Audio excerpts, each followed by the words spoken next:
kita teringat kepada satu hadis di mana Rasulullah sallallahu alaihi wasallam pernah bersabda, "Ya'ti 'alan nasi zamanun ru'asa'uhum kal asad wa wuzara'uhum kaz-zi'ab wa qudatuhum kal kilab wa katsirun nasi yawma idzin kal aghnam." Pada satu saat, kata Nabi, akan datang di tengah masyarakat manusia di mana pada masa itu muncul pemimpin-pemimpin yang bertingkah laku seperti singa. Ru'asa'uhum kal asad. Pemimpin-pemimpin mereka bertingkah laku seperti singa. Saudara kenal singa?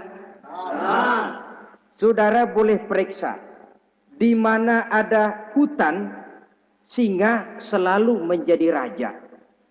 Padahal hutan belum pernah bikin pemilihan umum. Tapi yang namanya singa tidak pernah peduli. Ada pemilihan umum atau tidak, raja hutan tetap singa. Kenapa? Karena singa menjadi raja di hutan bukan berdasarkan kebenaran, tapi karena kekuatan. Karena kuat, maka dia naik jadi raja. Soal benar atau tidak, soal lain. Maka sebagai akibatnya, setelah si singa ini naik menjadi raja hutan, dia bukan melindungi rakyatnya, malah makanin rakyatnya. Coba saudara lihat di hutan, kambing rakyat hutan dimakan oleh singa, ayam rakyat hutan dimakan oleh singa, sapi rakyat hutan dimakan oleh singa. Inilah akibatnya karena singa naik berdasarkan kekuatan. Setelah naik bukan melindungi rakyatnya, malah makanin rakyatnya. Mental semacam inilah yang dimiliki oleh Raja Namrus laknatullah alaih. Cuma karena rasa ketakutan akan datang orang yang akan menumbangkan kekuasaannya, maka seluruh bayi laki-laki harus dibunuh tanpa dosa apapun. Itu akan datang di tengah masyarakat manusia, muncul pemimpin-pemimpin yang mentalnya seperti singa. Lah kalau yang jadi pemimpin sudah seperti singa, wa wuzara'uhum kaz-zi'ab. Yang jadi wazir, yang jadi menteri, kata Nabi, lagunya seperti serigala. Nyetel ini. Kalau sudah pemimpin seperti singa, yang jadi menteri seperti serigala. Apa serigala itu? Saudara tahu dalam dongeng anak-anak, serigala itu kan binatang yang paling licik.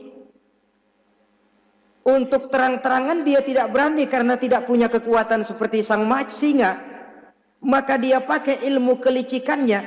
Serigala itu kalau ingin makan daging ayam, pakai bulu ayam.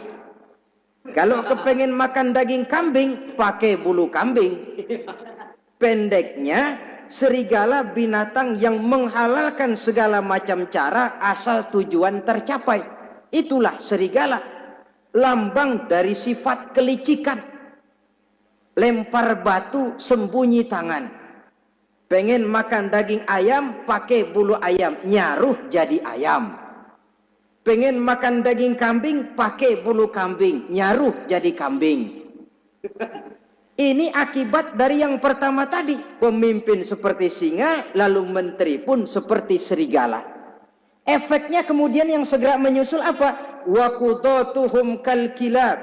Kalau pemimpin sudah seperti singa, menteri sudah seperti serigala, wa qudatuhum kal kilab, akan muncullah para penegak hukum yang mentalnya seperti anjing.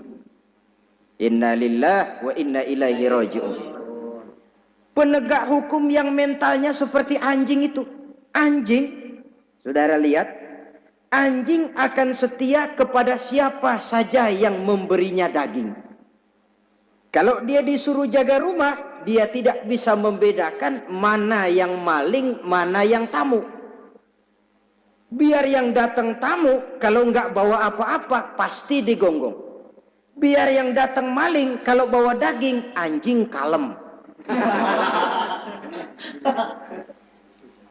Pokoknya siapa yang memberi saya daging, itulah majikan saya. Apa kata majikan saya, itulah yang saya laksanakan.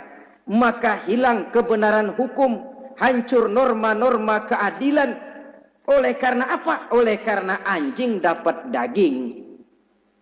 Lalu dalam kondisi semacam itu, yang jadi rakyat bagaimana? Kata Nabi, wa katsirun nas yauma izin kal aghnam. Adapun kebanyakan orang pada masa itu, lagunya sudah seperti kambing. Saudara, kambing itu binatang yang cuma menang groyokan dan tidak punya alternatif. Namanya kambing, digiring ke lapangan embe. Betul kan? Betul. Digiring ke kuali embe. Dikasih makan rumput embe.